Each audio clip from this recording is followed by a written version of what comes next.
Baik, Assalamualaikum warahmatullahi wabarakatuh. Selamat pagi, selamat siang, selamat sore, selamat malam teman-teman semuanya. Welcome back ya, di sisa dengan Fadilan IMC 1018. Aku dari kelompok 2 paralel 1. Jadi di sini aku mau ngapain sih? Di sini aku mau menjelaskan mengenai induksi hormonal dan hipofisasi. Dan dua hal ini adalah dua hal yang berbeda ya teman-teman. Mungkin sebelumnya kita udah familiar dengan istilah hormon karena itu berkaitan dengan kehidupan kita sehari-hari dan mungkin sudah banyak sekali konten-konten yang berseliweran mengenai hormon.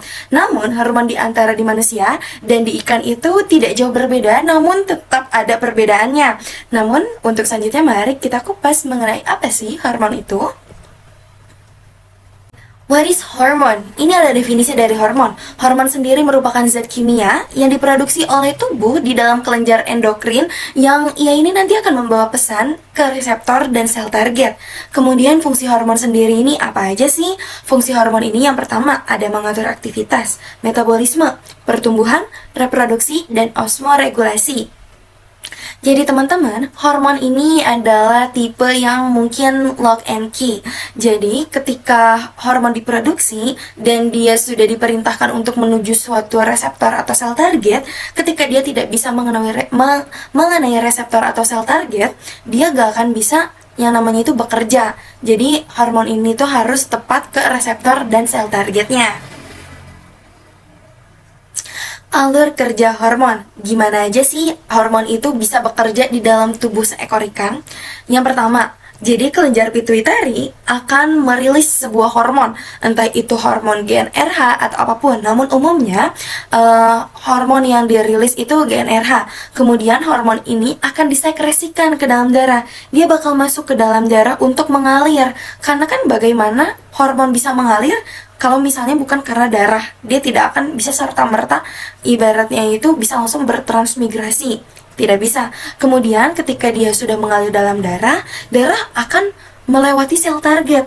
Ketika darah melewati sel target, hormon yang ada di dalam darah pun mengetahui nih bahwa oh itu sel targetnya. Akhirnya ketika sudah bertemu sel target dan reseptor yang pas, maka timbullah respon itu. Responnya pun berbagai macam, seperti tadi ada metabolisme, ada untuk pertumbuhan, ada untuk produksi dan sebagainya. Kemudian Mizrahi et al 2025 menjelaskan bahwa produksi hormon pada ikan vertebrate itu diatur oleh sistem endokrin yang bekerja dengan siklus HPG eksis dan dipengaruhi oleh faktor internal seperti suhu, fotoperiod, perilaku, dan faktor lingkungan. Kemudian hormon itu dibagi berdasarkan tempat kerjanya. Jadi mungkin aneh ya, tapi ini adalah sebuah informasi bahwa tidak semua hormon itu bekerja sama gitu kan. Dan di sini tuh sudah dijelaskan bahwa tempat kerja hormon ini dibagi menjadi dua, yakni hormon umum dan hormon lokal. Hormon umum itu dia baik hormon umum maupun lokal, mereka sama-sama diproduksi oleh kelenjar endokrin. Namun hormon umum dia akan mempengaruhi sel-sel yang jauh. Jadi ketika di sini dijelaskan di alur kerjanya, ketika hormon sudah dirilis, ia akan masuk ke dalam darah dan dia akan mempengaruhi sel-sel yang jauh. Dan respon lokal yang akan dihasilkan oleh hormon umum itu adalah metabolisme, reproduksi, pertumbuhan. Contoh hormonnya itu adalah gonadotropin hormon. Nah, kemudian hormon lokal ini berbeda dengan hormon umum, meskipun sama-sama diproduksi oleh kelenjar endokrin, tapi hormon lokal ini dibagi menjadi dua, yaitu parakrin dan autokrin. Untuk parakrin, dia akan mempengaruhi sel-sel yang memang berdekatan.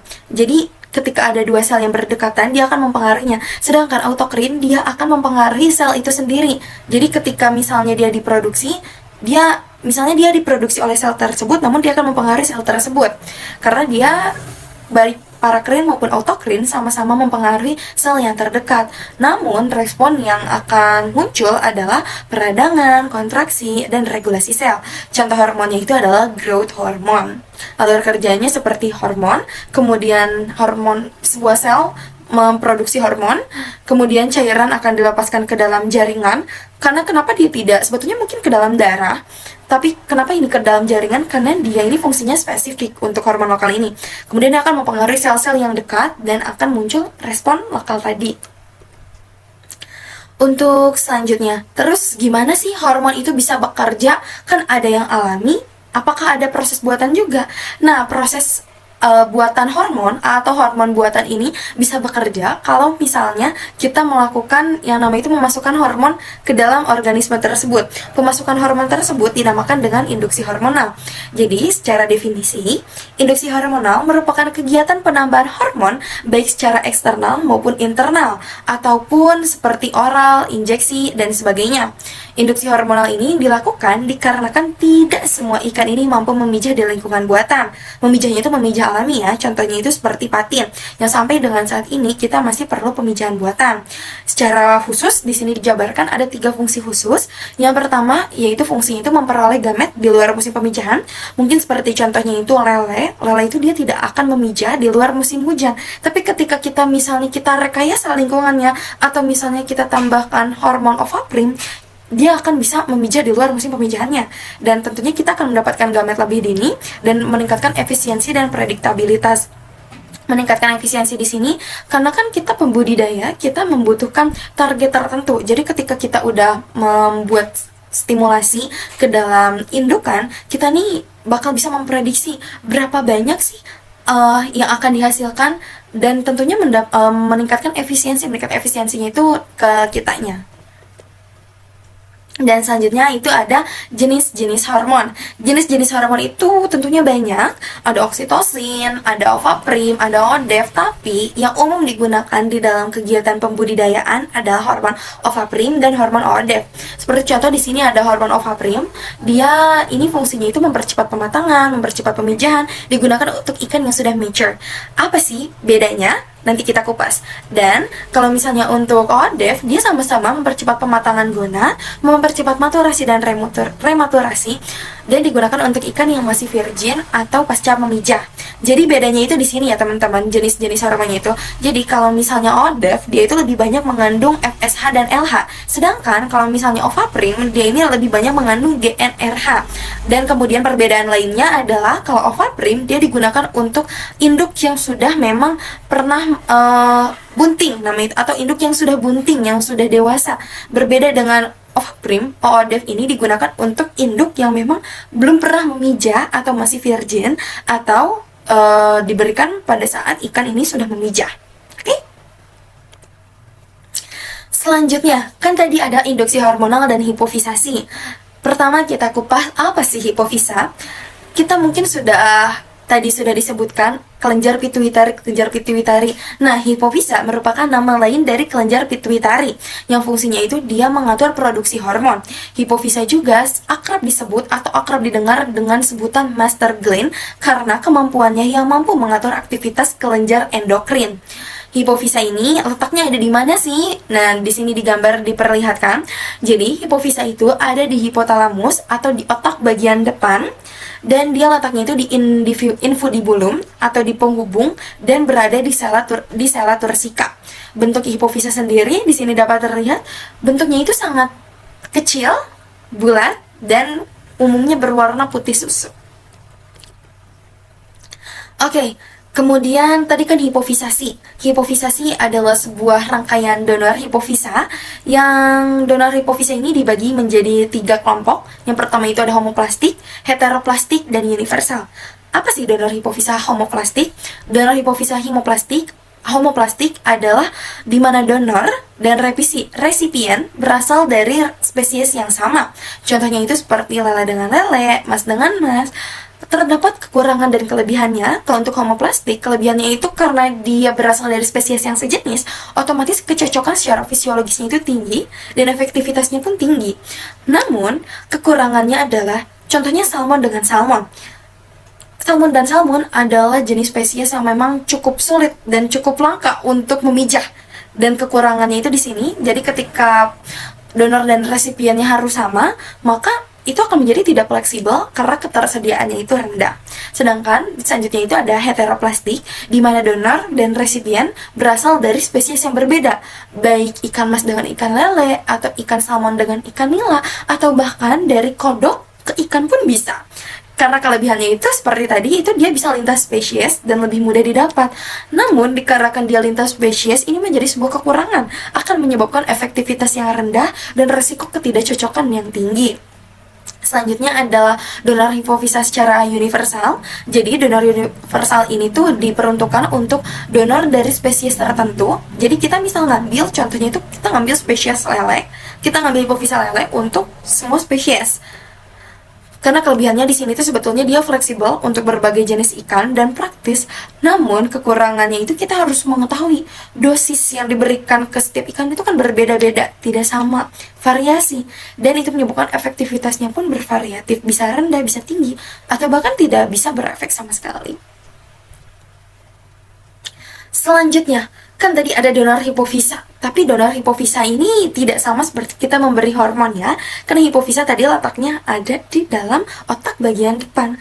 Karena itu, cara induksi dan pengambilan hipofisanya pun memerlukan keahlian. Yang pertama, step by stepnya adalah kita ambil ikan, kemudian kita potong kepala donor ikan, kemudian kita belah kepala ikan. Karena letak hipofisa ada di bagian depan, maka kita melakukan pembelahan di bagian depan.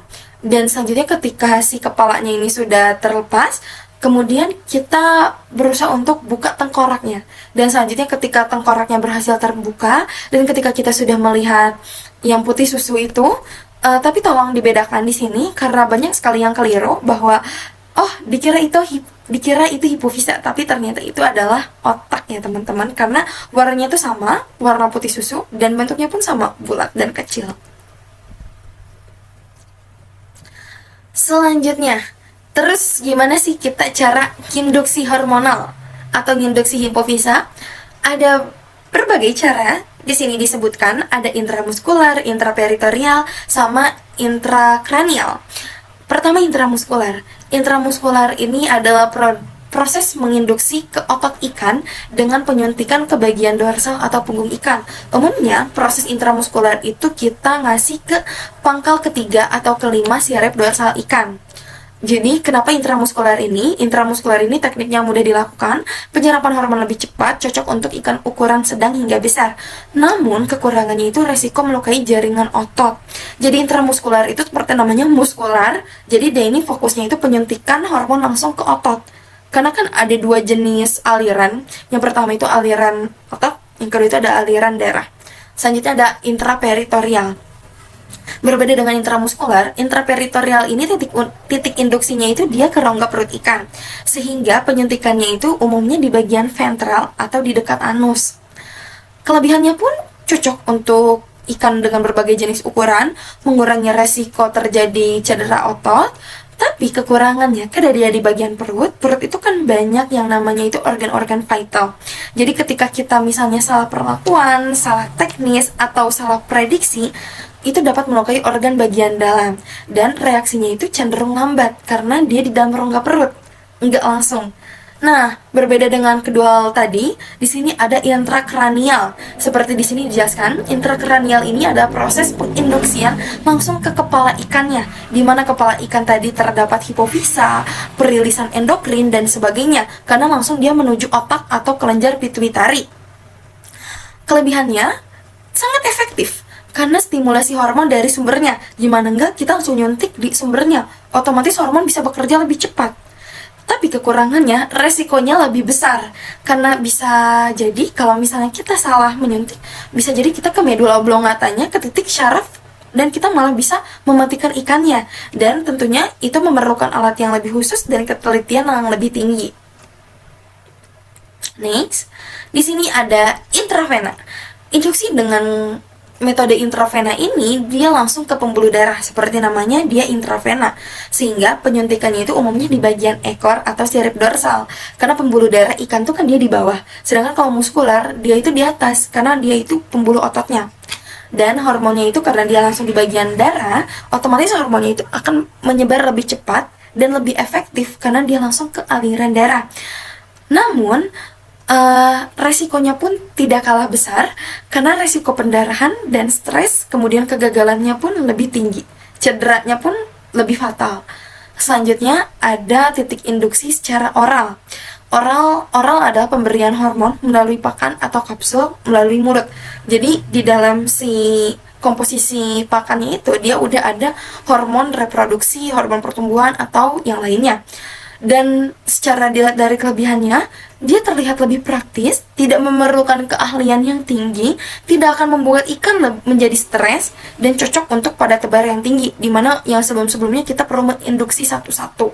Namun, karena dia pakan, kita tidak tahu ikan mana yang lebih banyak memakan pakan tersebut, sehingga dosisnya sulit dikontrol, dan hormon ini kan dia sangat sensitif terhadap suhu, terhadap yang namanya itu gerakan, sehingga ketika dia masuk ke saluran pencernaan, dia bisa rusak. Yang terakhir, ada metode induksi dengan cara perendaman, yakni memberikan hormon dengan cara memasukkan dan mencampurkan air ke dalam media. Jadi, kalau misalnya proses perendaman ini, kita mengambil hormon, kemudian kita buat dua wadah. Yang pertama itu adalah wadah sebelum pemberian hormon dan wadah setelah pemberian hormon. Ke wadah sebelum pemberian hormon, kita masukkan. Jadi mana di situ udah ada ikan-ikannya, kita usahakan supaya tidak ada ikan yang memang terkena, diusahakan jangan ada ikan yang dikenainya. Dan kemudian kita suntikan hormon ke dalam wadah tersebut, kemudian kita tunggu selama beberapa jam, 12-24 jam, semakin lama semakin bagus. Karena kelebihannya dapat diberikan kepada banyak ikan secara bersamaan dan mengurangi resiko luka ataupun stres pada ikan. Namun kekurangannya, karena proses perendaman ini dia jalur masuk hormonnya itu melalui insang ataupun kulit, otomatis penyerapan dan efektivitas hormon itu akan kurang merata dan tingkat keberhasilannya pun akan bervariatif. Next. Oke, tadi kita sudah membahas mengenai hormon dan hipofisa. Kan tadi juga sudah di-mention bahwasanya dosis kepada ikan ataupun dosis tiap perlakuan itu berbeda-beda. Jadi di sini dosis hormon dan hipofisa itu berbeda-beda. Contohnya itu dosis hormon di ikan lele, dia itu dosisnya itu 0,5 mili per kilogram. Jadi setiap 1 kilogram ikan dia itu hanya mampu menerima 0,5 mili dosis hormon. Untuk mas 0,6 mili, kemudian untuk patin dia 0,7 mili. Dan terlihat dia ini bervariatif. Jadi tidak semua dosis hormon diperlakukan ke semua jenis ikan, karena jenis ikan berbeda-beda, spesiesnya berbeda, bobotnya pun berbeda. Kemudian pengenceran. Jadi hormon itu tuh sangat sensitif, dan hormon itu efektivitasnya tuh sangat bervariasi dan efeknya pun sangat besar. Karena itu kita perlu mengencerkan, karena takutnya itu supaya tidak terjadi penggumpalan, tidak jadi sumbatan, dan supaya kerjanya itu lebih cepat. Pengenceran ini dilakukan dengan menggunakan larutan fisiologis dengan perbandingan 1:3. Kemudian ada hipofisasi, di mana hipofisasi adalah perbandingan bobot ikan donor dengan ikan resipien dengan perbandingan 1:1,5. Kemudian di sini disebutkan dari Fahira et al. 2025 bahwa penggunaan hipofisis segar dengan rasio 1:1,5 akan menghasilkan periode laten yang singkat yang menunjukkan hormon GnRH bekerja cepat dan efektif dalam merangsang reproduksi. Jadi perbandingan 1:1,5 ini tuh sudah efektif ya teman-teman. Kemudian gimana sih kita pengaplikasiannya? Yang pertama di sini kita ada contoh soal. Diketahui bobot ikan patin adalah 4 kg. Kemudian kita akan menstimulasi dia dengan cara disuntik dengan menggunakan hormon ovaprim. Di sini case-nya, apabila satu ekor ikan donor mempunyai berat 1,5 kg, maka berapa banyak donor ikan yang kita butuhkan? Di sini dijelaskan bahwa kita jelaskan mengenai dosis pemberian hormon dulu. Dimana tadi ada 1:3, kita kalkulasikan dulu dosis pemberian hormon. Karena di sini ikan patin, dosis hormon ikan patin per 1 kg adalah 0,7 mili. Maka kita kalikan dengan 4 kg didapatkan hasil 2,8 mili. Selanjutnya kita ke tahap pengenceran. Yang tadi 1:3 tadi. Satu itu 2,8 mili mewakili 1, sedangkan 3-nya kita kalkulasikan lagi. Jadi dosis totalnya setelah kita proses kali, tambah dan sebagainya didapatkan bahwa 2,8 mili ditambah 8,4 mili dihasilkan 11,2 mili. Jadi untuk menyuntik si ikan patin dengan berat 4 kg ini, kita bisa memberikan dia 11,2 mili hormon ovaprim yang sudah diencerkan dengan larutan fisiologis. Selanjutnya adalah kita membutuhkan berapa banyak donor ikan untuk perlakuan hipofisasi. Pertama kita lakukan yang namanya perbandingan bobot. karena tadi perbandingannya itu adalah 1:1,5. Dimana tadi berat ikannya 4 kilo, kita kalikan dengan 1,5, yang hasilnya adalah 6. Kemudian karena bobot donor ikannya itu ada 1,5, maka kita bagi 6 dibagi 1,5. Yang dihasilkan kita membutuhkan 4 ekor ikan untuk proses donor hipofisa. Dan selanjutnya, tadi saya sudah memaparkan dari hulu ke hilir mengenai induksi hormonal dan hipofisasi di ikan. Di selanjutnya tadi juga saya sudah menyebutkan beberapa rujukan jurnal. Di sini ada dari Abesta, Andriani, Bigo, Fariha, ISW, Mizrahi, Nur Hasan. Dan terima kasih. Mungkin cukup sekian pemaparan materi yang bisa saya lakukan. Saya harap itu bermanfaat bagi teman-teman semuanya. Akhir kata, saya mohon maaf apabila terdapat kekeliruan dalam penyampaian ataupun dalam persepsi ataupun dalam proses pemahaman saya. Saya tutup. Akhir kata, wassalamualaikum warahmatullahi wabarakatuh. Terima kasih. Dadah.